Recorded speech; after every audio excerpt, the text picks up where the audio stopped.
At sa nakaraan nating kwento, nagkaroon ng mahusay na ideya si Henry, ngumiti siya ng malapad at sinabing ang insenso ay maaaring maging susi sa pagpapabagsak kay Arthur, kaya't humiling siya kay Herarian na makahiram ng ilan sa mga insenso.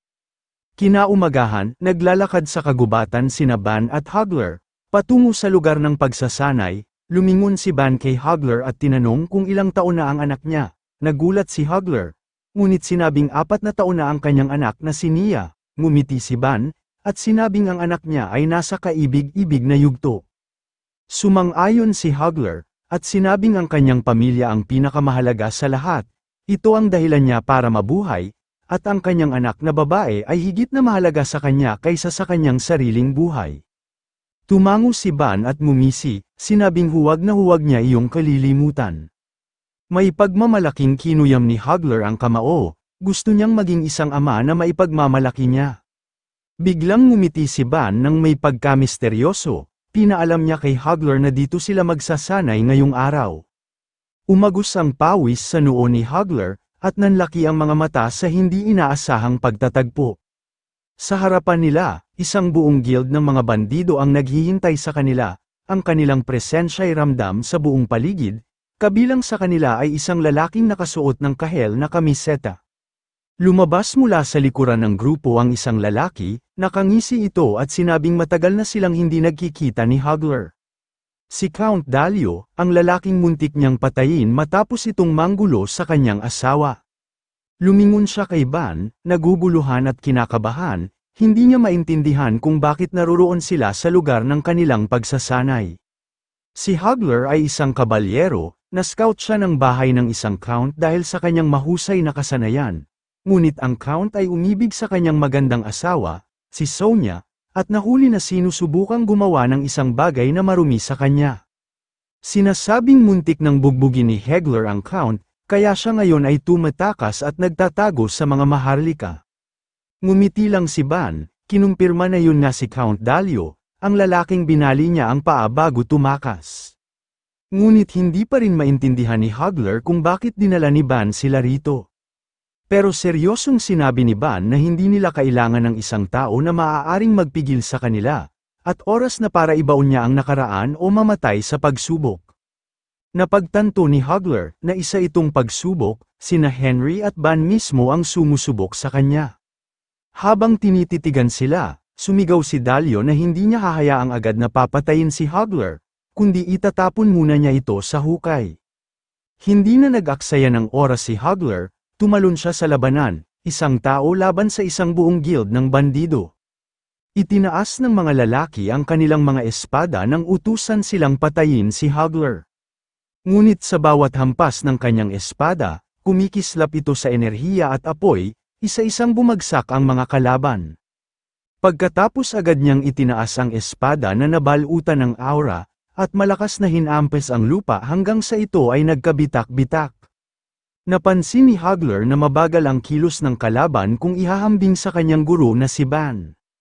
May isang bandido na nagtangkang tumakas, natakot siyang mamatay nang makita ang lakas ni Hagler. Ngunit hinarang siya ng isang lalaking lumitaw sa harap niya at agad na namatay matapos tusukin ito sa puso. Sinabi nito na walang puwang sa mundo ang mga kagaya nilang walang kwenta, at inutusan ang iba na tumabi. Basang-basa ng pawis ang mukha ni Hagler habang tinatawag ang pangalan ng lalaki na si Wayfair. Tumakbo siya patungo kay Hagler ng buong lakas, at binigyan siya nito ng isang malakas na atake gamit ang espada. Paglingon ni Wayfair, sinabi nitong bastos ang pagtawag sa nakatataas sa pangalan para sa isang kriminal.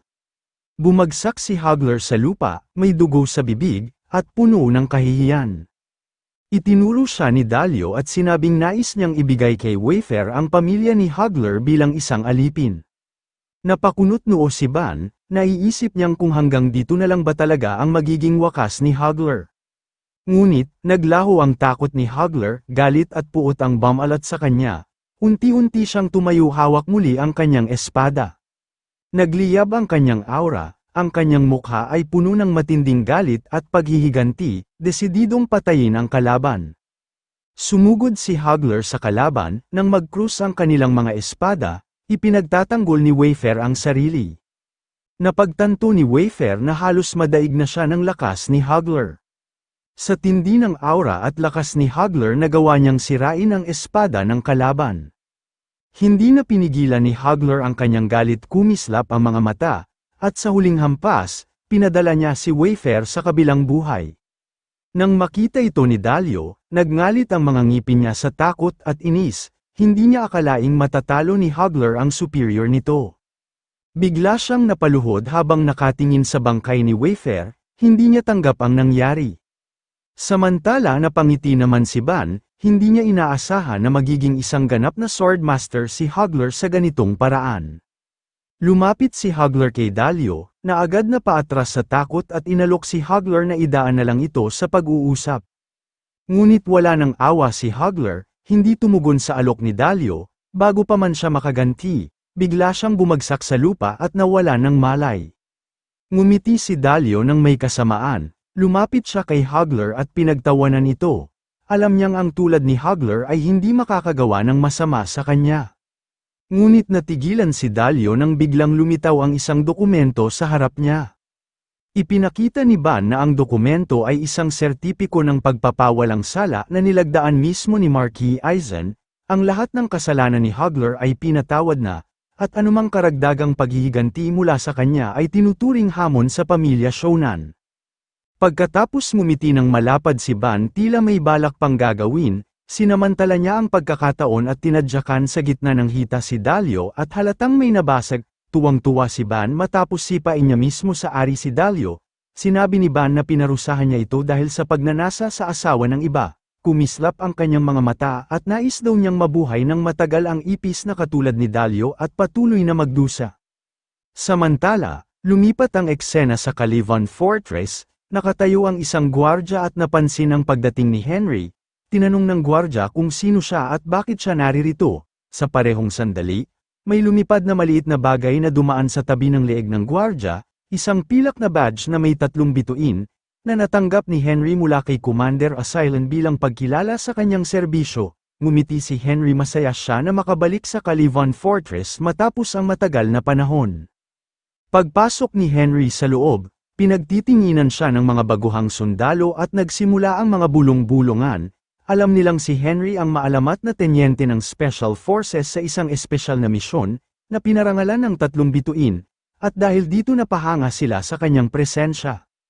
Dahan-dahan siyang naglakad papunta sa pintuan ng gusaling, minsang naging bahagi ng kanyang paghubog, inaasahang magkikita muli sila ng commander. Dito hindi mapigilan ni Henry ang ngumiti, ramdam niya ang pamilyar na presensya na paparating.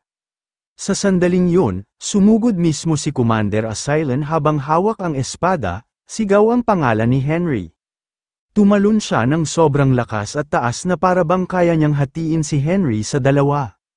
Kumislap ng pula ang mga mata ng Commander habang hawak ang espada. Pinakawalan ni Asylon ang kanyang makapangyarihang aura upang ipakita kay Henry ang kanyang lakas. Ngunit hindi natakot si Henry, ni kaunti man, at matatag na hinawakan ang hawakan ng kanyang espada, may kumpiyansa at walang pakialam. Mas malaki ang espada ni Asylon kumpara sa kanya, pero nang nagtagpo ang kanilang mga sandata, hindi umatras si Henry at katulad pa rin ng dati, nagawa niya pa rin harangan ito. Natuwa si Asylon at sinabing hindi sinayang ni Henry ang panahon at patuloy pa rin sa paghasa ng kanyang kasanayan simula nung huli niya siyang nakita. Sumagot si Henry kay Asylon, na siya pa rin ang dating commander na matapang at mabagsik. Tumalikod ang commander, at sinabi na tapos na ang pagbati, at inalok si Henry na oras na para sa tsaa. Sa loob ng opisina ng commander, habang nakaupo at umiinom ng tsaa. Habang iniinom ang kanyang tsaa, natuwa si Henry na maganda ang lagay niya kahit wala siya, at ngayon nalaman niya na na-promote si Asylon bilang Deputy Commander-in-Chief. Nag-cruise ang braso ni Asylon at tinawag si Henry na Pilyo, at tinanong ang dahilan kung bakit siya naririto. Ibinaba ni Henry ang tasa sa platito at inamin na dumating siya ngayon bilang tagapamahala ng isang maliit na grupo ng mga ngalakal. Tumingala siya at nais daw niyang bigyan siya ng permanenteng posisyon bilang mangangalakal sa Calivan Fortress. Nakakuyom ang kamao ni Asylon sa mesa, at tinanong kung iniisip ba talaga ni Henry na basta na lang siyang pupunta at hihiling ng posisyon, at agad siyang papayagan. Ngumiti si Henry, at inamin na umaasa siyang ganoon nga. Pagkaraan ng ilang sandali, nagbago ang ekspresyon ni Asylon at nangakong paghahandaan siya ng espesyal na lugar. Ngunit hiniling ng commander na bilang kapalit ay magsasagawa rin si Henry ng mga personal na pangangalakal para sa kanya. Agad na pumayag si Henry at nangakong kung may kailangan si Asylon, matatagpuan ito ng kanilang grupo. Masaya sa kanilang kasunduan, sinabi ni Asylon na dapat ipagdiwang ang negosyong ito, iniwan nila ang tsaa at nagpa siyang mag-inuman buong gabi. Sa kalaaliman ng gabi, pagkatapos na ilagay ni Henry si Asylon sa pagtulog, nagtungo siya sa gubat ng mga demonyong halimaw, at ito ang dahilan kung bakit siya pumunta rito at nagpasya siyang simulan ang tunay na gawain. Ginuhit niya ang daliri sa ere habang nagsasagawa ng mahika, at lumitaw ang mga runikong bilog sa kanyang paanan. Pumikit siya habang binibigkas ang mga orasyon, alam niyang may isang buwan pa siya upang muling maging archmage na tulad ng dati. Matapos ma-activate ang mahika, bigla siyang dumilat nang maramdaman ni Henry ang matinding lakas. Mabilis siyang tumakbo at nagsimulang manghuli at sigurado siyang matatapos niya ang lahat bago maghating gabi. May mga dambuhalang halimaw na lumitaw sa kanyang daraanan, at ito ay mga minotaur. Pinatay niya ang bawat isa gamit lang ang isang hampas. Ang susunod ay isang demonyong Gorelia. Kumuha ito ng dambuhalang bato at nagtatangkang ihagis ito kay Henry. Tiwala sa kanyang kakayahan, huminto si Henry at ngumiti sa demonyong Gorelia. Hinigpitan niya ang hawak sa espada at umatake pabalik, dahil dito hindi nakalaban pa ang halimaw. Sa tindi ng pinsala nagsuka ng dugo ang halimaw, at bumagsak ang katawan sa lupa at wala ng buhay. Tahimik na pinanood ito ni Henry, napagtanto niyang unti-unti na niyang nakukuha ang ritmo ng laban. Napangisi siya, narinig din niya noon na may halimaw sa gubat ng demonyo na kayang mabuhay kahit masunog sa haligi ng apoy. Matapos ang ilang sandali, dumating ang iba't ibang halimaw sa kagubatan ng demonyo, at sa gitna nito napansin ni Henry ang isang halimaw na may mga sungay ang gumagapang sa lupa. Ngumiti si Henry ng malapad, at sa wakas ay nakita na niya ang halimaw na tinatawag na Paragon. Ngunit agad na sinalakay si Henry ng lahat ng halimaw ng sabay-sabay, at tumindig agad si Henry sa posisyon ng pakikipaglaban. Isang makapangyarihang aura ang nagmula sa kanyang espada, ngumiti siya, at sabik na sabik ng pira-pirasuhin ang bawat halimaw. Sa pag-activate ng Sonic Slice, napuksa ni Henry ang lahat ng halimaw sa isang hampas. Lumingon siya, nakita ang halimaw na Paragon na naiwan at nakaramdam ng kapangyarihan ni Henry, kaya't nanatili itong nakapako sa matinding takot. Lumapit si Henry sa harap ng halimaw, at nagpakita ng mala-demonyong ngiti. Binati ni Henry ang nanginginig na Paragon sa pagkakatanggap nito sa bagong trabaho. Agad na isinilid ni Henry ang Paragon sa kanyang bag, at napagtantong halos kumpleto na niya ang lahat ng materyales na kailangan niya. Kinabukasan, nagkita sina Henry at Asylon sa loob ng opisina nito. Habang nagtsatsaa, hawak ng commander ang ulo habang sinasabing masakit pa rin ito dahil sa hangover. Inilapag ni Henry ang isang papel sa harap niya at sinabing inihanda na niya ang lahat ng dokumentong kailangan para sa kalakalan. Nagtaka si Asylon kung kailan niya nagawang ihanda ang lahat ng iyon gayong magdamag silang uminom kagabi, at napagtanto niyang isa itong kakayahan ng kabataan. Sa sandaling iyon, may kumatok na tauhan sa pinto upang ipaalam na may taong gustong makipagkita sa kanila. Ipinag-utos naman ni Asylon na papasukin ito sa opisina. Bumaling siya kay Henry, upang sabihin na may isang taong hinahanap siya at gusto siyang makita. Pumasok sa opisina si Ronan, sabay sabing matagal na silang hindi nagkikita ni Henry. Tumayo si Asylon at nagpaalam dahil may gagawin pa siya sa ibang lugar. Iniwan ang dalawa upang makapagpahinga sa opisina na wala namang gagamit buong araw. Umupo si Ronan sa tapat ni Henry at hindi siya makapaniwala nang marinig niyang naging basalyo siya ni Aizen. Ipinaalala pa niyang si Henry ang pinakamahusay sa kanilang kurso.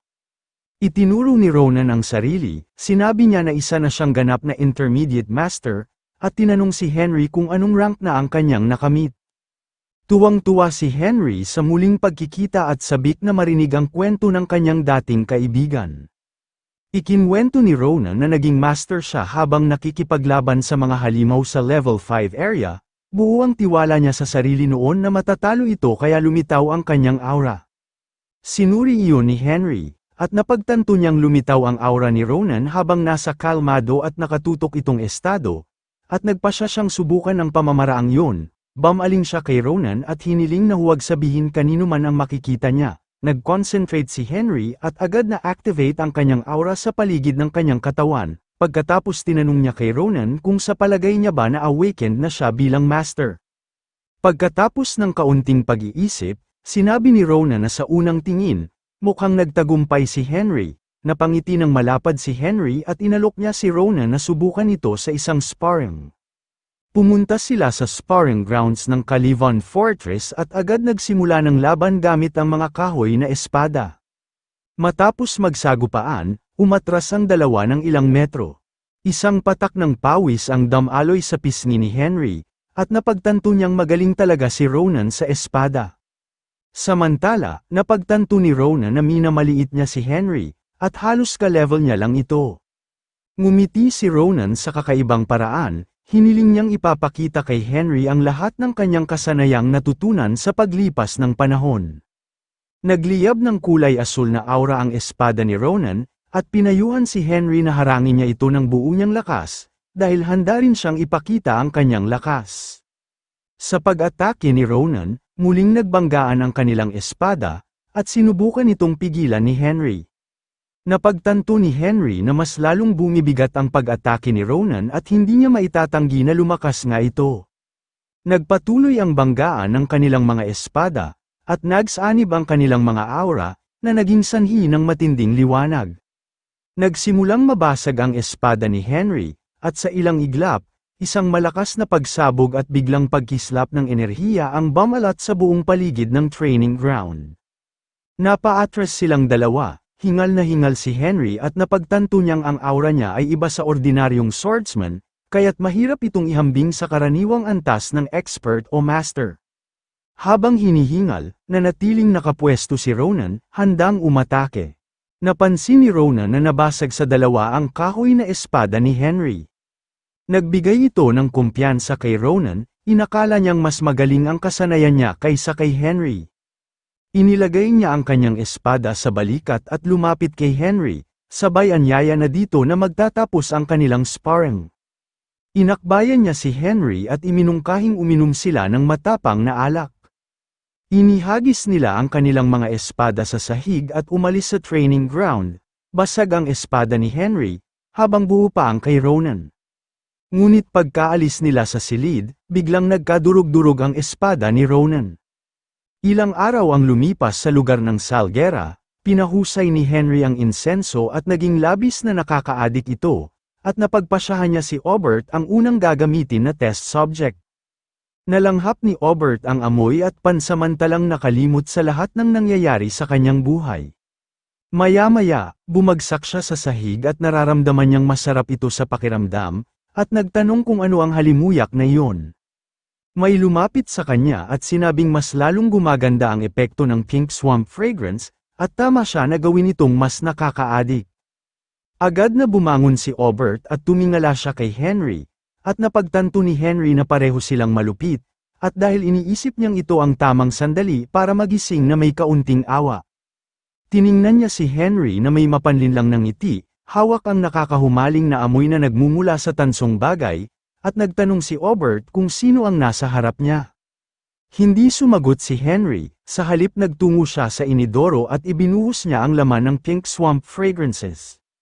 Nakiusap naman si Obert na huwag niya itong gawin. Huminto si Henry, at lumingon kay Obert, sinabi niyang kung sisiga o tatanggi siyang sumagot, itatapon niya ang buong laman ng insenso. Ipinakita niya ang isang sulat at tinanong kung alam ba ni Obert kung ano ang gusto ni Alfred na makuha mula sa kanya.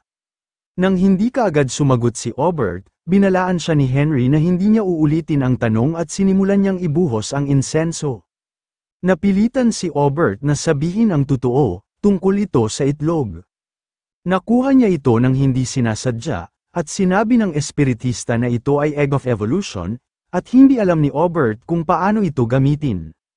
Tiningnan siya ni Henry nang may paghamak at tinanong kung totoo bang hindi niya alam. Patuloy namang ibinuhos ni Henry ang insenso, nakiusap si Obert na huwag na at nanumpang hindi talaga niya alam kung paano gamitin ang Egg of Evolution. Doon napagtanto ni Henry na totoo ngang walang alam si Obert, hindi siya isang espiritista tulad ni Alfred, kaya't napagdesisyonan ni Henry na gamitin ang Evolution Egg bilang perpektong pain. Ipinakita niya ang isang liham at tinanong si Obert kung alam niya kung ano ang nakasulat sa sobre. Sumagot si Obert na sinasabi raw nitong tutulong siya sa isang rebelyong pinamumunuan ni Duke Arthur. Nagulat si Henry, hindi niya inakalang gagawin ni Arthur ang ganoong bagay. Doon niya napagtanto na ang rebelyon sa Shahatra ay simula pa lamang. Naalala niya ang pagpupulong kay Mordred na narinig ni Clever, nangako si Mordred na tutulungan si Benedict sa lahat ng paraan, ngunit may kapalit na hihilingin. Napag-isip ni Henry na may hinihingi si Mordred na isang bagay, at nasa kanya na ngayon ang tungkulin na tukuyin kung ano yun. Tumingin siya kay Obert, na nanginginig at balisa at inakalang wala rin itong alam tungkol doon. Ibinuhos ni Henry ang insenso na may pagkainis, at napagtanto niyang wala ng silbi si Obert. Dahil sa pagkalulong sa amoy ng insenso, napaluha si Obert habang nakakapit sa inidoro, hindi mapigil ang isubsob ang sarili sa loob nito. Sa loob ng laboratorio, pinag-isipan ni Henry na ang Pink Swamp ay isang espesyal na insensong nilikha niya, base sa insenso ng Shahatra ngunit pinahusay gamit ang kanyang mahika at alkemya. Batay sa paulit-ulit na eksperimento kay Obert, masasabi niyang perpekto na ang epekto nito. Ngumiti si Henry na nakikita ang refleksyon ng kanyang mukha, kaya't napagpasyahan niyang idagdag ito sa listahan ng mga produkto at ipamahagi. Nagdesisyon si Henry na gumawa ng ibang bagay, kaya't nagtungo siya kay Paragon. Tiniyak niya sa halimaw na kahit paulit-ulitin ang pagputol ng buntot nito, magre-regenerate pa rin ito at magtatagal. Dahil kay Paragon, nakalikha si Henry ng Black Tear. Kinuha ni Henry ang maliit na banga na may Black Tear, isang espesyal na gamot para sa paglago na hindi natuklasan ng Magic Tower. Mas epektibo ito kaysa sa Miracle Blue, ngunit mas matindi rin ang mga side effect nito. Pagkatapos ininom niya ang buong laman nito upang subukan ito sa sarili, pagkatapos, inactivate niya ang isang spell na bakal na tanikala, lumitaw ang run-ikong bilog sa sahig at agad itong kumilos. Mas humigpit ang mga tanikala sa kanyang katawan at mga braso, at napagtanto ni Henry na kailangan niyang magtiis, nagsimula siyang sumigaw sa matinding sakit, at lumabas ang dugo mula sa kanyang bibig, napamura na lang si Henry sa tindi ng sakit, sabay na mangha na mas masakit pa ito kaysa sa lason na naranasan niya sa kanyang nakaraang buhay, bamigat ang kanyang katawan at hindi na siya makagalaw. Pakiramdam niya ay pagkatapos ng eksperimento, mukhang babalik siya sa kabilang buhay.